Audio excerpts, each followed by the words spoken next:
حکومت تو آج بھی ہے، بنائی نہیں گئی، کچھ جماعتوں کو آپس میں چپکایا گیا ہے۔ میں چیلنج کرتا ہوں الیکشن کمیشن کو، پورے پاکستان کے ایک حلقے کا نتیجہ بھی معلوم نہیں تھا، نتیجے باہر سے آتے تھے، الیکشن کمیشن کے دفتر سے جاری ہوتے تھے۔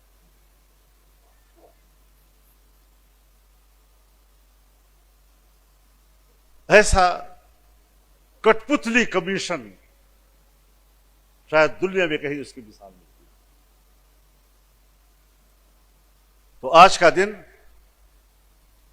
اس حوالے سے اس کا تذکرہ کرنا ضروری تھا، تاکہ یہ بات آج کے دن کے نسبت سے ریکارڈ پر رہے کہ جمعیت علماء اسلام 8 فروری 2024 کے انتخابات کو تسلیم نہیں کرتی۔